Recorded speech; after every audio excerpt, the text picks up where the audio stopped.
What is Sharia? Sharia is either the commandment of Allah, and commandment of Allah is just an abstract idea.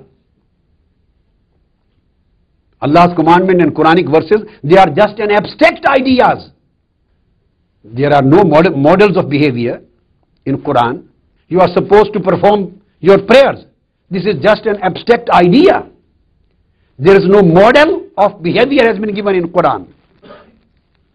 Model comes through Prophet sallallahu alaihi wasallam. Model of conduct, model of practice, model of following.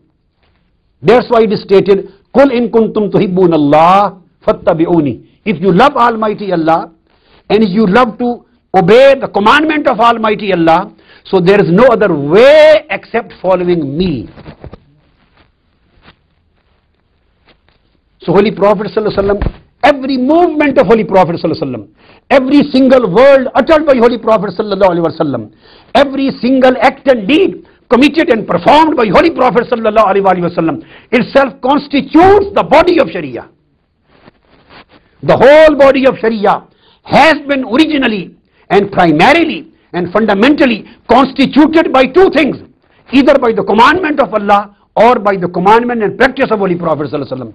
And there is nothing else which would make Sharia. So the commandments of Quran are just meanings, communications, messages, teachings, abstract ideas. And you can't do anything just basing on Quran. Because Almighty Allah has never shown you how to pray. Allah is beyond that. Allah has never shown how to perform Hajj. Allah has never fasted, and He has never performed the way how to fast. He has never performed how to put the ihram on you. He has never performed He has never practiced any single commandment of Him. He has just communicated His messages, His do's and don'ts, His commissions and His omissions to you.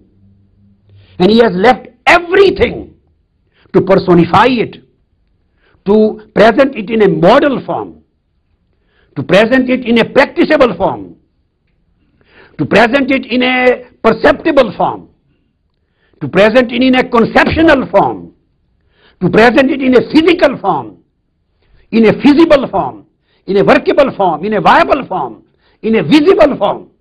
All commandments of Almighty Allah became visible and became feasible just with the body and the personality of Holy Prophet sallallahu alaihi wasallam. So that's why you can't go away from Holy Prophet. You can't get rid of. There is no directness between a man and God. This idea is absolutely misguided. And those people are in fact misguided, those who don't try to understand the station, the honored and the esteemed station of Holy Prophet sallallahu alaihi wasallam. For Muslim Ummah, there is no directness, relationship of directness between a man and God. Nobody has ever seen Almighty Allah in His existence. Nobody has ever perceived Him because He is not perceivable. Nobody has ever conceived Him because He is not a conception. Nobody has ever understood Him, neither through our eyes, the five senses, nor through our ears, nor through nor through touching, nor through smelling, nor through hearing, nor through seeing. Nobody has ever perceived and nobody can perceive Almighty Allah. He is beyond our perceptions. And then He is beyond our conceptions. Because there is a clear relationship between perception and conception. No conception can come into existence without a prior perception. Conception without perception is blind. You can't formulate any conception, any idea in your mind without perception through your senses. A child who is blind by birth, he has no conception of blue and red and green and white and black. Because the source through which he was supposed to understand the colors, that is not available to him. So every conception is based on a perception. Every conception is based on a perception. Unless you are able to perceive something physically in any form, you are totally unable to conceive it. So when conception is based on perception, are we able to perceive Almighty Allah's existence? No. Answer is no. Then are we able to conceive Almighty Allah's existence? So He is beyond our perception and He is beyond our conception. That's why He just communicates His will, His commandment, His orders in the form of revelation. That's why He has raised the prophets and messengers to the mankind, so that whatever Almighty Allah wills, that is performed through the conduct and behavior of the prophet and messenger for the mankind. So the mankind is connected to the prophet. The ummah at the first stage, the immediate stage, the first and immediate level, the ummah is supposed to get connected with Holy Prophet sallallahu alaihi wasallam to receive the knowledge. Even we have never received the Holy Quran from Almighty Allah. Never the angel Jibreel was revealed on us. Never, we never, anyone, even Abu Bakr and Umar never heard the revelation of Quran. They never knew even the distinction between Quran and the Hadith. When the first verses of Quran were being revealed on Holy Prophet, Iqra bismi rabbika allazi khalaq. The first 5 verses. He came out from the cave of Hira. He recited these verses first time. This was a new experience for the people, for his followers. They asked him, Ya Rasulullah, what are these words and sentences we are hearing for you first time in our life? The language was Arabic. Nobody can ever imagine what is the difference between, this may be Holy Prophet's own message, his teaching. This may be a revelation. What is this? You are reciting, Iqra bismi rabbika alladhi khalaq, khalaqal insana min alaq. That was a natural question. So what was Holy Prophet's answer? His answer was, this is a very delicate thing. His answer was, this is Quran revealed on me. He recited the verses of Quran. He was asked by the companion, Ya Rasulullah, what is this? What is this paragraph? What are these sentences? What are these words?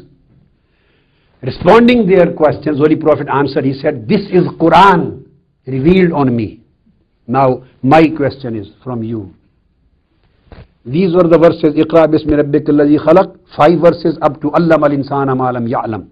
These were the 5 verses which was revealed in Cave of Hira, which Holy Prophet recited to companions. On these verses of Quran, they questioned and answered, Ya Rasulullah, what is this? And he answered, this is Quran which has been revealed on me when I was in Cave of Hira. Angel Jibreel came to me. He revealed these verses from Almighty Allah. He revealed on me through Angel Jibreel. So this is Allah's book. Now my question is, these words explaining the capacity, explaining the status, identifying those 5 verses, but this is Quran. Sheikh Nazim Baksh. My question is, these words, these sentences, this is Quran which Angel Jibreel brought to me when I was in Cave of Hira and this and that. All these sentences are Quran or Hadith of Holy Prophet. What are these sentences? Identifying that this is Quran which has been revealed on me. Are these verses the Quran itself, or these are the sentences of Holy Prophet? This is Hadith of Holy Prophet.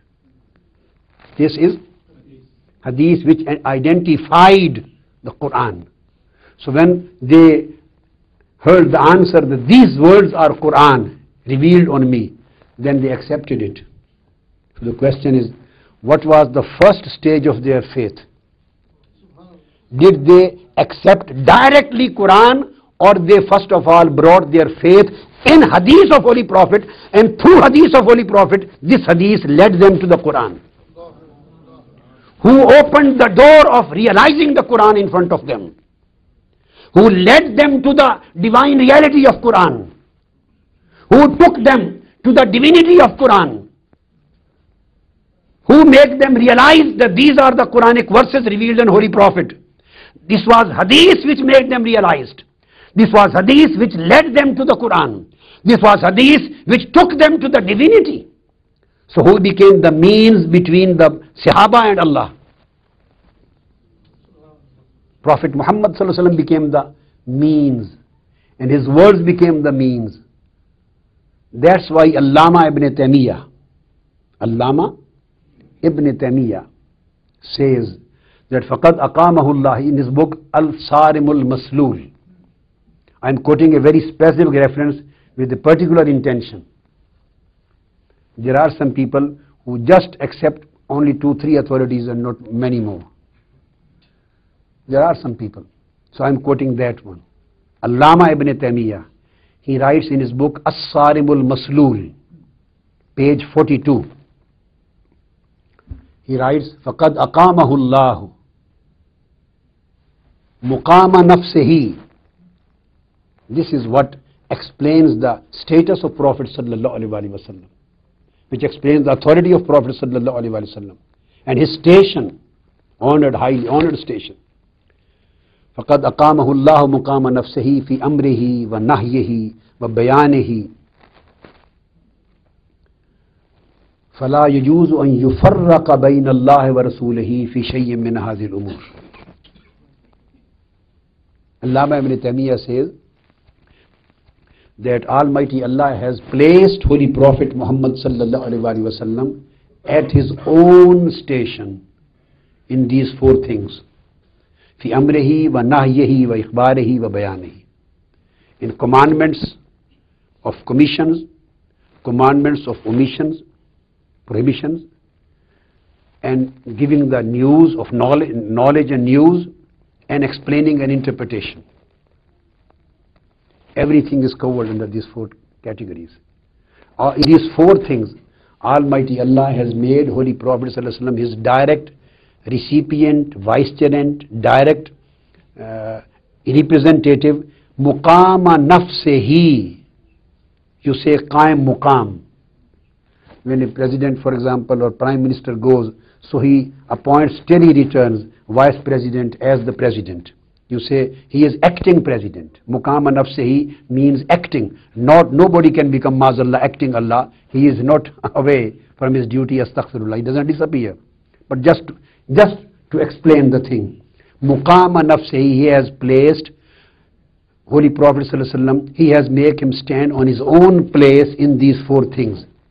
Meaning thereby, its meaning is that in these 4 matters, Holy Prophet, his commandments has been given the same status and position as the commandments of Almighty Allah. And he says, it is absolutely unlawful and not permissible to differentiate between Allah and Holy Prophet. This is what Allama ibn Taymiyyah says. This is absolutely not permissible. It is prohibited. It is absolutely forbidden to differentiate, to create a difference between Allah and His Holy Prophet in any of these 4 things. In any of these 4. Amrihi wa nahyihi. If Holy Prophet says anything, this is like Almighty Allah said the thing. If he prohibited you from any specific thing, it means that Allah has prohibited you from that thing. If he narrated he gave any statement or provided you any knowledge or gave you any news, it means Almighty Allah has given you that khabar. And if he explained anything, nobody can challenge, because this is explanation of Allah.